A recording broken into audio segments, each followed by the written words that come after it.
This may be the most important card made of an entire generation. That is not hyperbole. Think about what I just said. This might be the most important card made of an entire generation.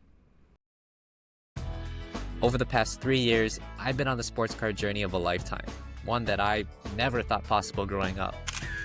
It's brought me endless opportunities and experiences, and now I'm super excited to be sharing that with all of you. So, join me, Cameron O'Hara, and longtime sports card expert Michael Inoue as we take you on a sports card journey like no other, opening our doors and taking you behind the scenes of some of the most successful stories in our industry, both past and present, and hopefully the future, as we go and search together for the next modern marvel.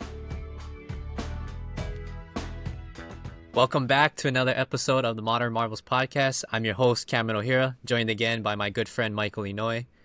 So, Mike, I think we got a lot to talk about right now. Getting off of Fanatics Fest, just finished up another big auction.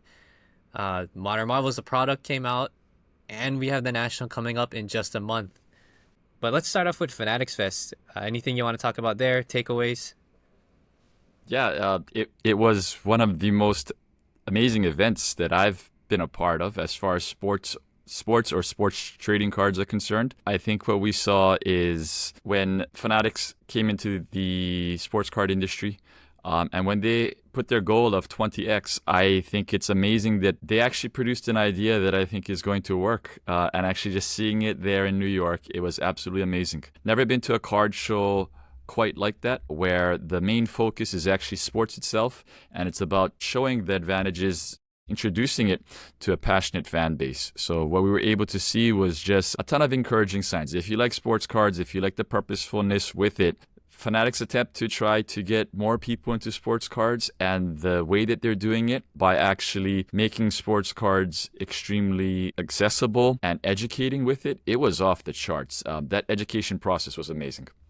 Yeah, I definitely agree. I was extremely jealous of all the people walking around, parents and their kids. It's definitely an event that I personally want to go back to as just a spectator.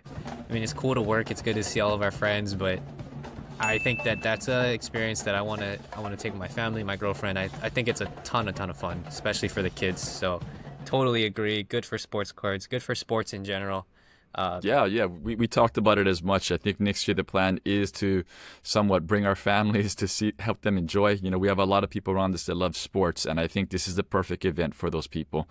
You get such close access to so many of the sports themselves, a lot of experiences that everybody's been seeing on social media, and it's just a nonstop 3-day party to celebrate sports. And you know, we were sitting at the table and there were just celebrities walking by one after another. We were right next to the stage and we saw all the cell phones go up. It literally looks like a concert when LeBron was on stage, when Brady was there. You know, KD made his announcement there. It is an incredible sports event. Hats off to Fanatics. They are backing up not just a thought, they're backing it up with actions and a real legitimate long-term plan that actually it's brilliant. Absolutely love it. Yeah, definitely. I mean, not every day you can have Tom Brady and LeBron James in the same room and be able to just see them. I think that's pretty cool. Biggest thing too for us, I guess, as a business was seeing how great Formula One was represented there. Just an entire booth that was just to see the car. I mean, that was pretty neat. Right before the movie as well, there was a billboard right on the building. Like that was super awesome to see for the sport. Yeah, there was a lot of buzz. This is the most acceptance we've seen with Formula One, and I think the amount of interest we're getting, whether a person was interested or not, they knew somebody that likes Formula One, or they knew a cousin or a friend that's big into Formula One or is getting into Formula One. And a lot of the card dealers that I recognized before doing these card shows, the National, Burbank, they started to stop by. They started to ask a lot more questions, and they started to ask the important questions. So a lot of general acceptance. You know, we saw the Formula One booth. We saw how busy that thing was the entire time, and we saw the general excitement. And just reading the faces on people coming up, never have I ever seen this much openness to the sport. And it's just exactly what we've always been talking about.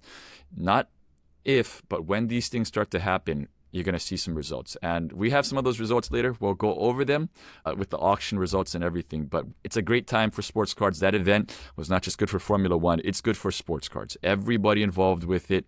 It should give everybody a bunch of hope. It should actually excite everybody. They're pulling off a sports card Comic-Con, and they're melding not just the comics, but they're melding the entertainment industry.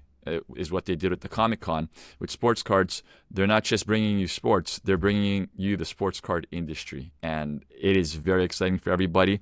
They are teaching athletes how to extend their business careers. Yeah. And that's the biggest thing, you know. If you want to talk about how to 20x a sport, it's not about making cards more valuable. It's about getting more people to do sports cards, because it's an equation everybody can win if we get more people.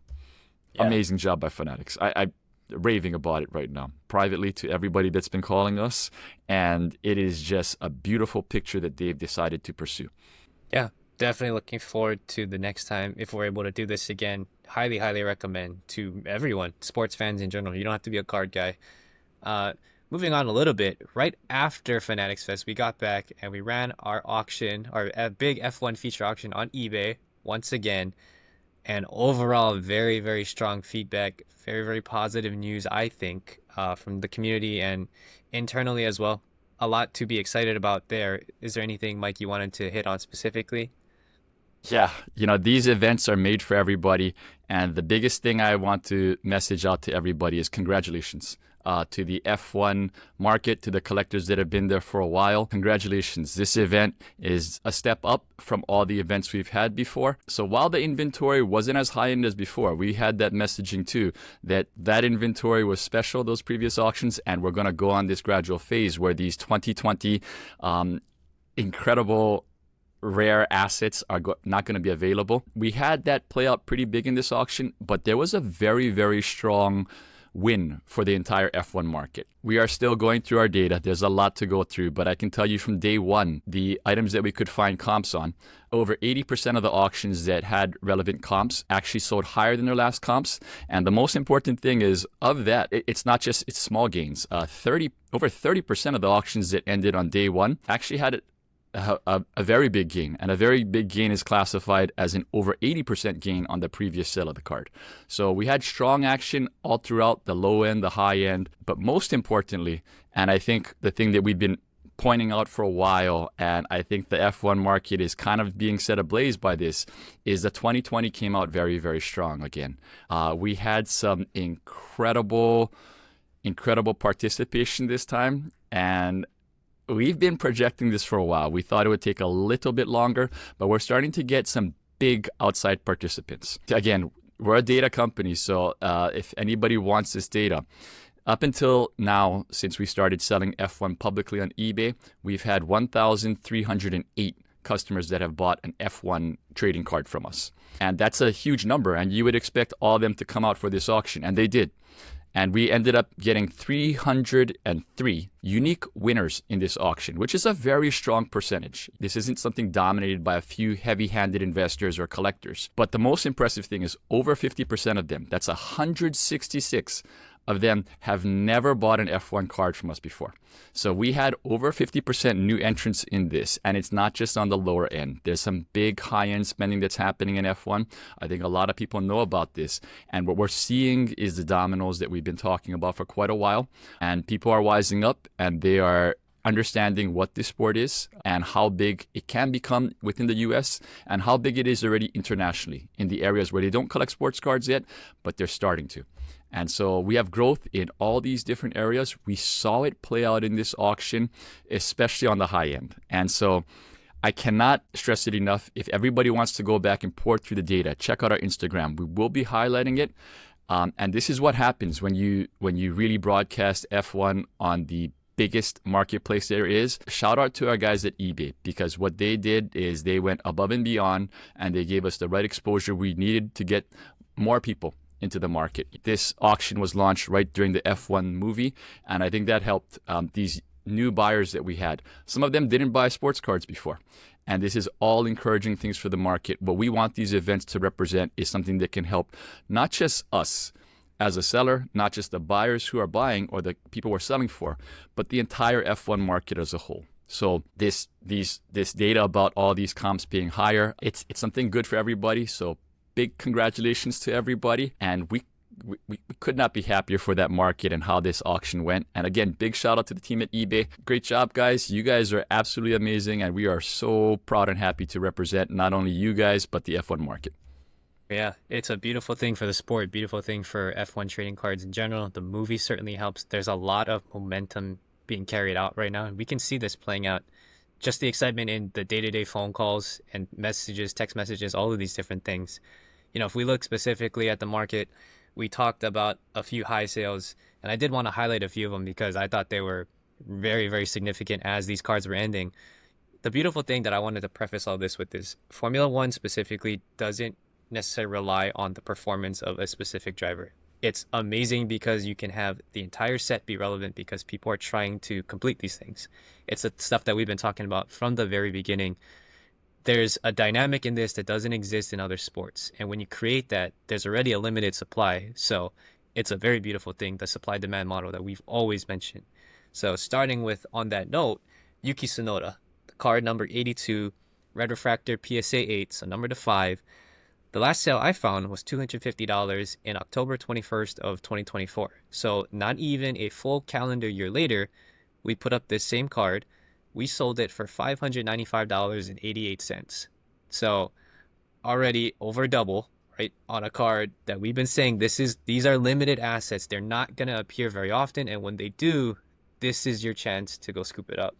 Yeah, that Yuki is obviously amazing. Yuki, since that time till now, his star has kind of faded, but the asset still goes up because it's an important, you nailed it, Cam. And we will sound like a broken record. Good advice, sometimes it's just consistent and constant. And our message has been the same from the beginning. The cool thing when you buy 52 Topps, 86 Fleer, 99 Pokemon, even 2012 Prism Golds, is that people will always want them. And they always go back to them. And so we're seeing that activity where there's set collectors being made. This is the first Formula One official, big manufacturer of Topps Upper Deck Panini set ever made. And they made beautiful refractors and Dynasty on-card patch autos. And that Yuki data is amazing.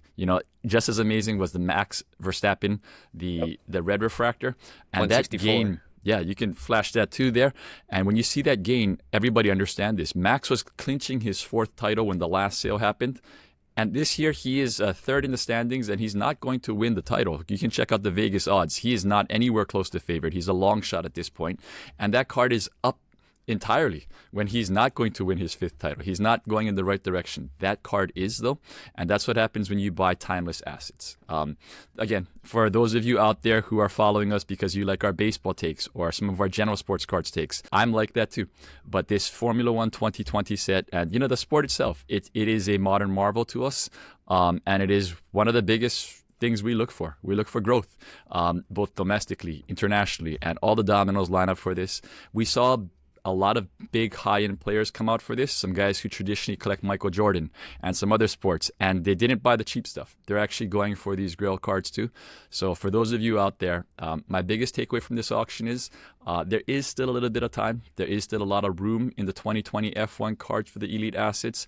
We did see a big move in the 2020 Dynasty F1 driver portraits. Now, this term might be new to a lot of you out there, including in the F1 marketplace. A portrait. It's typically describing the first 20 cards in the iconic 2020 Topps Chrome set.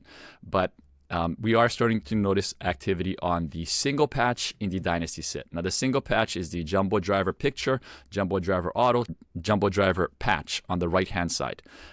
They're very limited, and we've noticed that the F1 drivers in that set, they're building a very, very strong and steady market. And personally, I think it's going to be the iconic set of Formula One, not just for 2020, but maybe for all time, where you can have a Kevin Magnussen, and they only made 48 total of them. That includes the gold, the red, and the silver base. And only 48 people can ever complete that set because there's only 48 K-Mags, there's only 48 Lewis Hamiltons, and they're gorgeous. They look like the Topps Chrome portraits. The Lewis actually has his same image as his iconic Topps Chrome base. And it's just a more limited version that just happens to have his autograph and a race-worn patch. And so we can all play the dominoes out. I think people will look back and say, this is a no-brainer set. and it's one of the easiest calls out there in Formula One. A set that everybody should want, and when the supply-demand model works great, there really is no limit to the top. And so that's the biggest thing that I'll message out right now, is that 2020 Dynasty Portrait set, our highest recommendation here. Yeah, I mean, at this point, the numbers speak for themselves, right? We can say these things, but these are factual. It's not us speculating on what we think is going to happen. We said it early on, and now we're seeing these things play out. Take a guy like, we talked about Yuki. Take a guy like Lance Stroll. We had his BGS 9.5, the flag patch. It sold for $990. That was the first sale. This exact same card that we found on May 4th of 2021, right? So we're 4 years into the future now. That card just sold on our auction for $4,450. So 4 years later, the last time that card sold was, 4 years ago. That card currently it had set the all-time high for a Lance Stroll card, only then to be broken by his one-of-one Dynasty that sold a few minutes later at the single patch. At $6,380. So right there, right, it's playing out right. It played out within 10 minutes of each other. Yeah, that to me was amazing. Yeah, and that market movement on Stroll, for those of you who don't know Lance Stroll, he is not a successful driver, but that happens because the set is important. And so, in sports card investing, collecting, you can buy the GOATs, that's always a good strategy. You can buy the top dogs, the best prospects. And sometimes you can just buy great sets and just watch them go up over time. I mean, one of the most timeless things you could have done is, again, buy 52 Topps Commons or 99 Pokemon Commons, and you're pretty well off.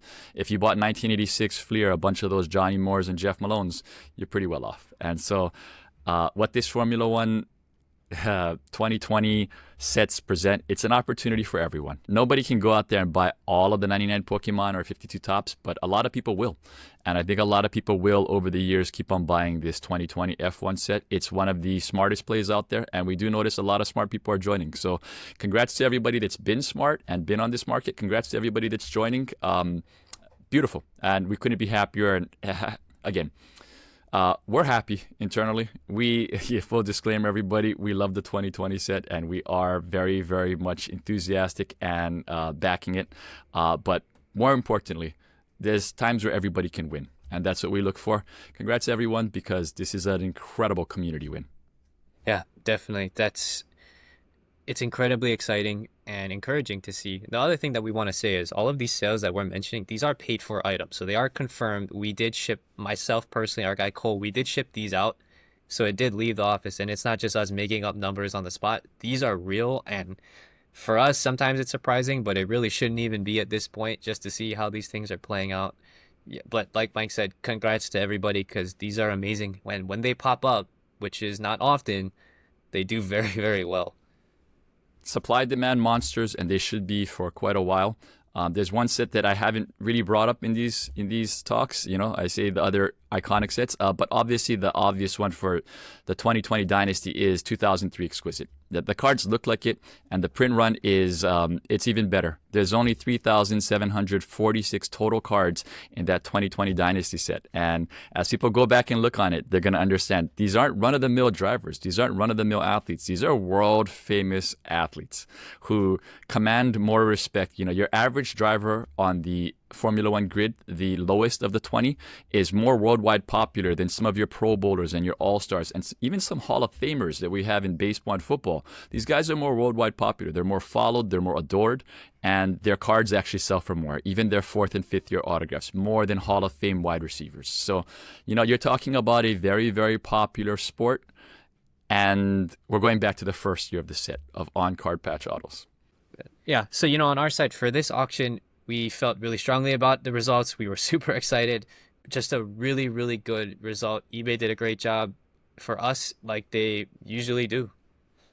Yeah, it was massively impressive all around, and I can't say it enough. The guys out there, thank you guys. Thank you, not just the F1 community, but look, our guys at eBay, they have been nothing but incredible. Just the power that it brings to the F1 market, massively excited. And for everybody out there excited, just know this. Proud to make an announcement. We will be having one final eBay F1 feature auction this year. It's going to be taking place at the end of this year. Stay tuned for details. We are working on the final details with eBay, but we do know the support for this one will be bigger than ever, and it has us very, very excited. If everybody liked the results from this auction, just imagine even more support behind this. Stay tuned for that announcement. And we are massively looking forward to what this can do for the entire F1 market as this thing keeps on growing. This is organic growth, and we love it. The 166 new customers, welcome on in. To those 166 new customers, if you're listening to this, keep an eye on our Instagram. We are going to be having a special promotion just for you guys. Just a small little thank you, not from us. It's actually from the community. We got some outreach from some existing members in the F1 market, and they are enthused, and they wanted to welcome everybody because they were new entrants at one time, and you all will be receiving a special opportunity. Okay, now let's transition to a segment that I think a lot of people enjoyed the last time. There was a lot of questions, a lot of follow-up emails, messages about, the things that we were pointing out. And that's the trophy card showcase, something that we want to continue to highlight for a specific player set. As often as we do these episodes, I think it's important to include. So, Mike, is there a guy or a set that you want to talk about right now? Yeah, and it's going to function as both of them this time. Both the trophy card showcase and the Modern Marvels stories from our treasure chest. The player is Atlanta Braves superstar MVP Ronald Acuna Jr. As talented as it gets, I think everybody knows it when they see it. They say this about him all the time. Willie Mays, Ken Griffey Jr., Mike Trout. He harkens back those memories when you see him. There's a very, very famous anecdote out there. Chipper Jones, John Smoltz, and Hank Aaron at the Braves spring training in 2018, before Acuna even made his major league debut, they said he wasn't batting, he was just running the outfield. They said, that's what a Hall of Famer looks like. Yeah. When you hear that, you just start to think to yourself, my God, a Hall of Famer is saying that, And it makes you understand that there are just different types of athletes out there. And it's awe-inspiring what he does, the nature he does it, and the smoothness, the athleticism. This is what super celebrity superstars are made out of, and he has all those elements. Now, Acuna, there's a ton of options to buy, but we're going to focus in on the high end for his market. He's already developed. A lot of his cards are already all over the place, and we're just going to focus on one asset in particular. One of my favorite cards ever made. We're going to talk about his 2018 Topps Chrome Sapphire Bat Down rookie card. Flash an image of it up there, and I want everybody to take a look at this card. One of the most gorgeous cards you'll ever see. Now, this card, there's a story behind it, and there should be behind every Modern Marvel. It's the best thing that come with cards. It's one of the most unique rookie cards we've ever seen in baseball card history. And we're going to first talk about the base version of this, the paper Topps flagship version, if you will. Now, most baseball rookies, Ohtani, even back to Derek Jeter, Mike Trout, now Bobby Witt, and even Corbin Carroll, they have a certain rainbow when it comes to their Topps flagship, their paper set. Base card, a foil board, a gold, blue, independence, clear, platinum, the one of one, and almost everybody has it for the last few decades. Now, Acuna Jr. and another player from his same year, Gleyber Torres, they made their major league debuts in April, and because of that, they were the talk of the town. Gleyber Torres of the Yankees and Ronald Acuna were the talk of the town, and Topps wanted to squeeze them into their Series 2 set. So it was a late production card, and instead of inserting it with the normal cards, it came right about 11 per case. So 11 and 12 boxes per hobby case that you bought. You would only get one per case, and they were inserted as a short print, an image variation. It became their first ever Topps base cards ever made. They were limited production, a lot lesser print run than, let's just say, the Rafael Devers or the Max Fried or Walker Buehler rookie cards in that same Topps set. And so Acuna and Gleyber Torres had this special, unique card situation. Now, that would in itself would make it unique, a short print base card, but it's not just that. They actually have no gold versions of that. The gold version that Ohtani has, numbered to 2018, Acuna doesn't have one. The Independence Day, none of that. Nothing. Just the base card. And it actually brings you back to, you have to go back to, Cam, you have to go back to 1983 to get a situation like that. Because in 1984, Topps introduced a Tiffany set. And so Don Mattingly rookies had Tiffany versions. Derek Jeter had a gold version, and so on and so forth. You'd actually have to go back to 1983 to get that same situation. And it's pretty unique when you see it. So what happened with Acuna is they made that Topps base card. And it is a very popular base card. It's famously known in very many circles as either the Acuna 698 in reference to the card number, or the bat down Acuna. That card, if you take a look at it, I've been told very many times, just like the 52 Mantle, it's one of the most aesthetically pleasing cards you'll ever see. And That's no. I gotta cut you off there, because when we see this thing in the showcase, I mean, I'm not gonna spoil because I know you got a few more things to say, but when we see that card in the showcase, it stands out. There's always people that come up and ask about it, like, hey, can I see it? Can I just take a picture of it? Or it's not even like, hey, how much is that worth? It's just, can I hold it? And that's something where people are recognizing. These are just usually pretty generic baseball collectors, but they recognize something, and they may not be a huge Acuna fan, but they like cards, and I think that they recognize that that's something a little bit different. And so, Cam, I've said this so many times before, you've probably heard it. Now, that image on the card, you know what game it's from, right? That's his first ever MLB game, right? First MLB game. I think the thing that most people don't know, though, not only is it his first game, that's his first at-bat. That's the first swing he's taken, right? Those are amazing things, too, if you have on the front of a card. It's actually the first pitch he's ever seen. So Acuna, in his Major League debut, came up, the first pitch he saw, he swung at it. And when you look at it, it's almost a perfect rookie card when you take that into context. Not only do you have the first ever time that we see this guy in his first ever at-bat, first ever pitch, but look at the card. You see the Acuna Jr. on the back of it. You actually see the 13. So you see his back. And then you see this young 19-year-old kid that may be a future Hall of Famer staring up at the sky. And there's a majestic feel to it. It's almost like poetry in motion when you see him looking up at the sky.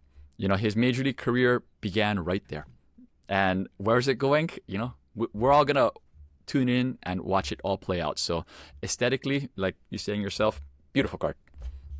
Oh, yeah, I definitely agree. They did a great job with that card. I mean, even the reds too. I know they're numbered to 10, but it's amazing. So you're bringing it right to it, and the reds are beautiful. Obviously, the base Topps cards are beautiful too.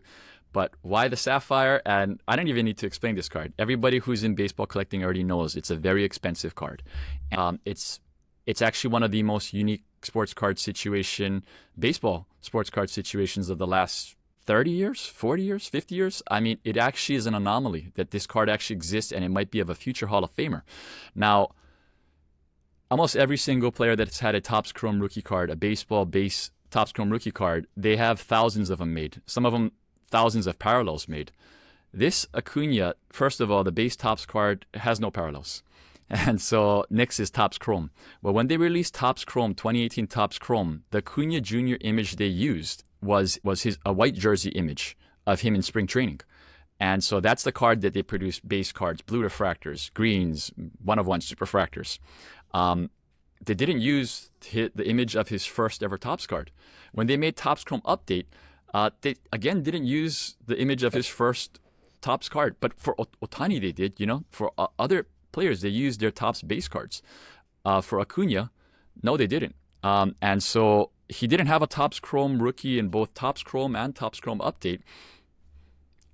It's an anomaly as is. And so Topps Chrome Sapphire came out. And when it came out, this is the Modern Marvels portion of this.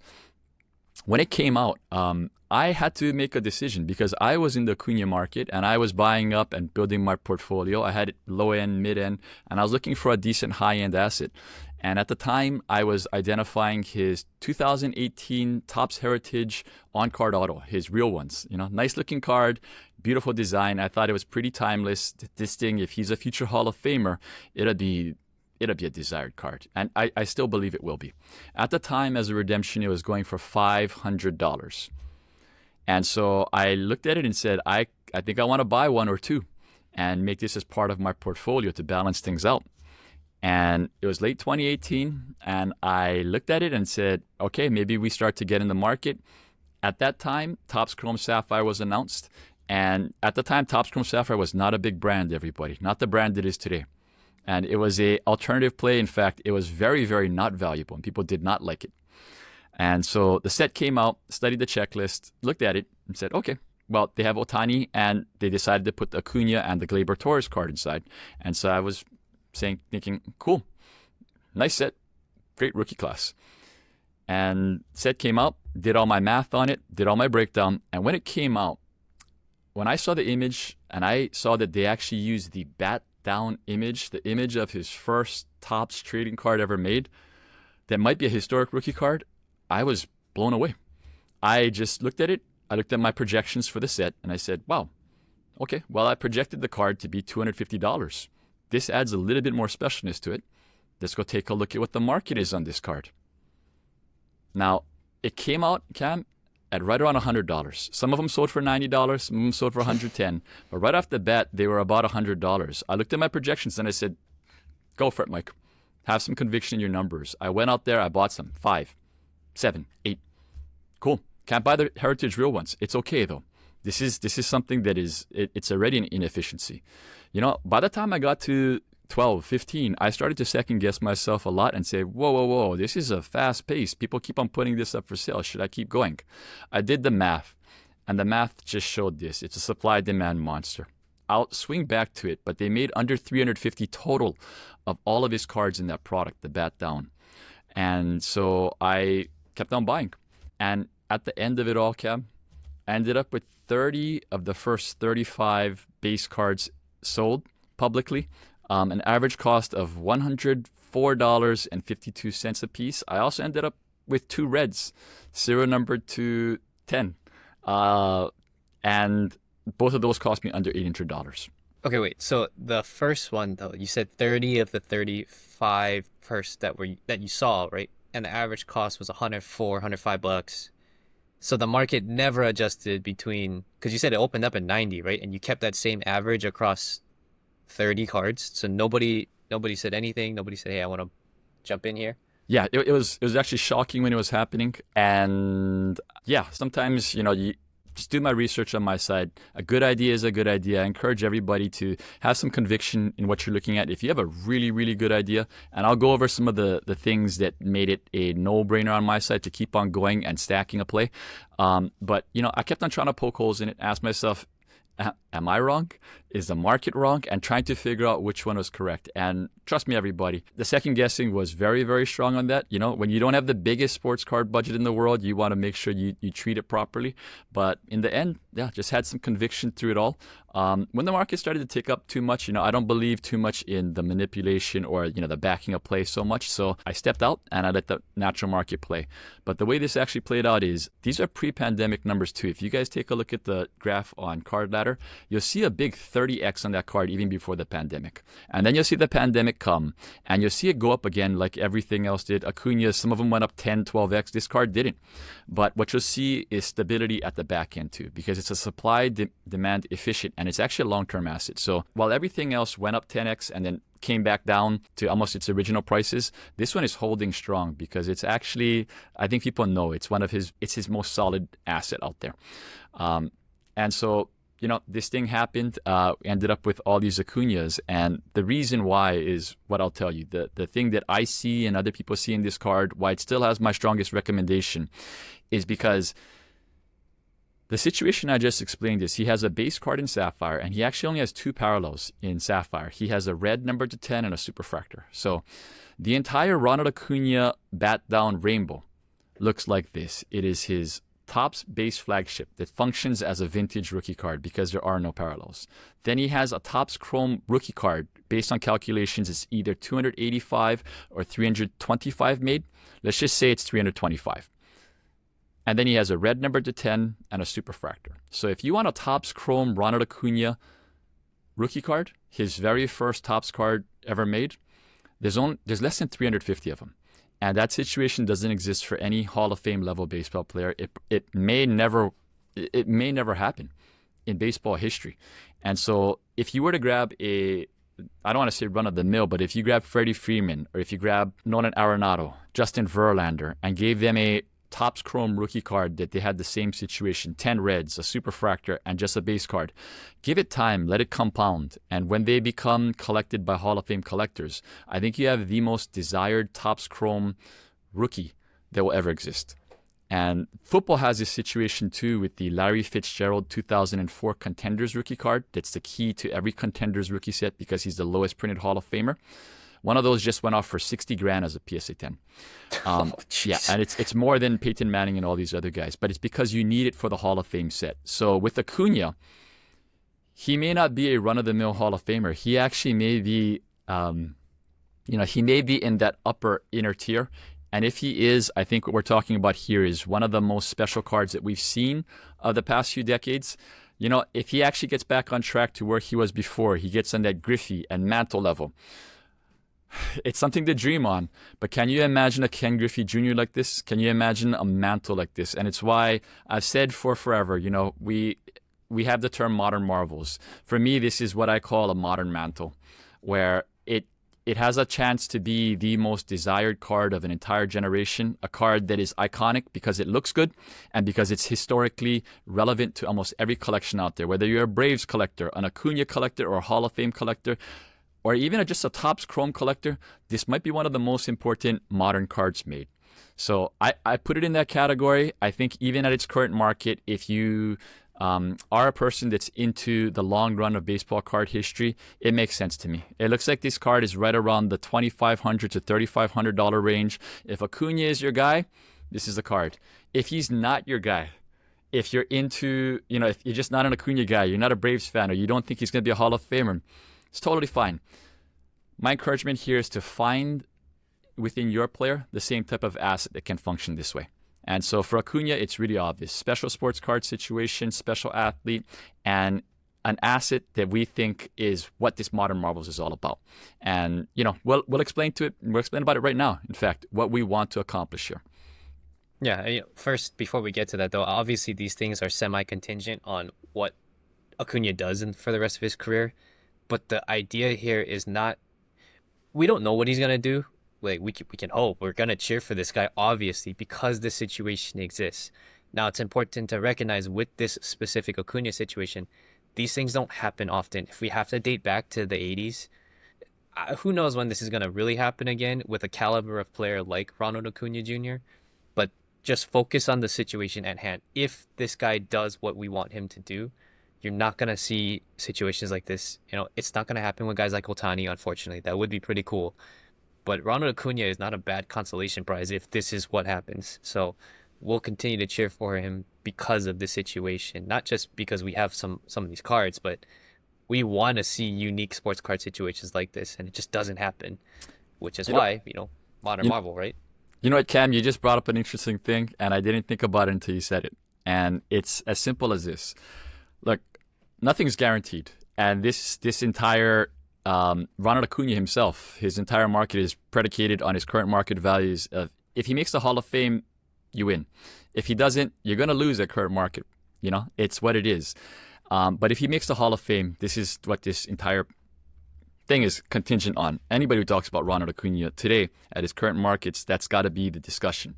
And so I would encourage anybody to think about this, take a look, and they don't have markets for this, but imagine if Vegas offered odds on will Ronald Acuna Jr. be a Hall of Famer, what they would offer it publicly at. Would it be 3-1 odds? Would it be 2-1 odds? And if you did that, you put down a certain amount of money and then you got it when he made the Hall of Fame. Of course, they don't do this, but what would be the payback for it? You put down a certain amount, you get back double or triple your money. I don't think Vegas would give you more than 5 or 5-1 odds. Now, let's just say Ronald Acuna Jr. is a Hall of Famer, and instead you play this way instead. Just look at what it can be. And I think it's amazing. We said back before, if this was Freddie Freeman, if this was Nolan Arenado, my opinion is if it's the key to every Topps Chrome rookie card collection, and it's the most limited Topps Chrome rookie card of the pre-2025 generation, let's just say Topps starts making limited base cards that they don't make parallels of because they want to create this. but this will always be the first. If it was just Freddie Freeman or Justin Verlander, I think you're talking about an easy 5-figure card, probably something like a $25,000 card in PSA 10 condition. And that's, again, those level of players. If Acuna hits a different level, if he starts to inspire a different type of play athlete around the world and he becomes more of an iconic figure, again, the term is modern mantle. And these things, you can pay attention to that Vegas thing that I just said. This is what we want to do here. We want to try to have people be the biggest winners out there. If you're going to do this anyways, if you're going to go buy Ronald Acuna rookie cards, this is probably the direction. So, talk a bit more in just a bit about what this means and what that decision meant for me against the heritage that I bought. But I think it's really obvious, The main thing is same player, market is different. Yeah, timing. Just think about what Topps is doing now and what they're probably going to continue doing. Do you really think that this is going to happen again? And are you going to be able to identify it? And is it going to be a player like Acuna? Because it might just be somebody else. So many factors. Yeah, and Cam, you make a good point. Topps is going to do something like this again. And when it is, everybody identify it. Tell us about it too. First go buy some, you should reward yourself first, but then tell us about it and let's make it a big win for everybody. They're going to try some creative stuff. I have all the confidence in Topps. Fanatics, we just spoke about them at the Fanatics Fest. Amazing job by them. And, I know people are very, very skeptical and for good reason. They should have to prove themselves. I think they're massively doing it right now and they have an eye towards building this the right way. It's big business what they're trying to do here and big fans of what they're doing. All right, now let's move a little bit forward with the Acuna part. So you talked about the auto that you were going to go after, right? Because it was like $500. Then we had the Acuna Sapphire for $100. So you buy 5 Sapphires or you buy 1 auto. I think that right there shows a little bit, right, of what your play. And I think this is hard for people to grasp when they hear it because it does sound unbelievable. And like we always say, what we try to do is the unbelievable. You try to be special at doing this. It sounds unbelievable, right? So, let's flash the math. I was debating buying a $500 card that today is worth, at its top, $1,500 as a PSA 10, and that's a hard-to-grade paper card. Tough borders in the back, tough borders in the front. I would have 3x my money, and good. It's an MVP. That's most of Acuna's market. Instead, if I use the same $500 and I bought 5 of these Sapphires, which I did, and they graded well also, you're talking about, on the low end, you're talking about $15,000. And so that's within the same market. You're talking about a 10x. Same player, different results. And so when I say that sports cards can function like a stock market, it's the same thing. You can buy the same industry, but if you buy the right company, you can accelerate a little bit more. And so we'll say it time and time again, Cam. I know you pointed it out, but it's the most important thing. It's not necessarily who you buy. It's what you buy and when you buy it. The Sapphire, the right time was back then. I still don't think it's a bad time because I think it's going to be a grail card if Acuna wins, and it's still as safe as it gets because, look, there's a lot of people who love the card, and it's somewhat protected. If anybody goes out there and buys one and owns one, you guys will see exactly what I'm talking about. There are special sports cards, and that's about as beautiful as a sports card can get. Yeah, it is a modern marvel, and that's the thing that we've been getting at this whole time. That's why this podcast was created. That's the message that we want to get across. Now, speaking of modern marvels, the product just released. We did a live break with all of our guys. Thank you to those of you guys that were able to join in for the whole time. That was super, super fun for us just to be able to hang out with all of you, answer questions, and just hang out beyond just these card shows. That was a cool thing for us. Mike, is there anything on that note that you wanted to add or touch on? Yeah, we were massively happy with the results. And the most amazing thing I'll say is before the product began, we had a certain average buyback. The average buyback is actually higher now because all the product hits weren't hit yet. But our customers have been loving the results. We're not going to make this an infomercial. There's going to be links here that you guys can check it out. This is a sports card solution. It is one of the best ideas we've had, and we think it's going to be one of the best ideas for the sports card market. But just know this, the total amount spent by our customers was $15,940. That day, we offered them back in buyback prices. We offered them $15,935.42. So that's $4.58 off of what they spent. And so we delivered more back than the average buyback, but it went up. And there's specific reasons to it because it's the way the modern Marvels functions. It's made to have great assets. And so in our first live break, we had a Lewis Hamilton card hit. Our buyback was $950. Our customers immediately realized it was too low. They, in our live break, started offering back the new lucky winner. Then they bid on it, and it went up to $2,000. The open market was willing to pay that, and I think it's a deal at $2,000. The new owner accepted it, and they got a price that was more than double our buyback price. And so this product is made to be that way. It has great long-term assets, and that's the key word here, where with results like that immediately, it's already rewarding the customer for believing in us. But our biggest encouragement is to study our track record. Take a look at the checklist and understand that this isn't your run-of-the-mill product like this. I think the one thing that we do want to ask everybody for, including our customer base, is if you see this product, we don't want to call it a repack. We don't want to call it a buyback product. We want to rebrand it. If you guys have a name for us to help us name this thing, please help us out. It could be called a treasure chest or something like that, because that product's intention is not to build a product fast, to build a product with strong quality that can stand the test of time. One, deliver back right away through sports card talent, performance on our side. Basically, what we're doing is we're working hard.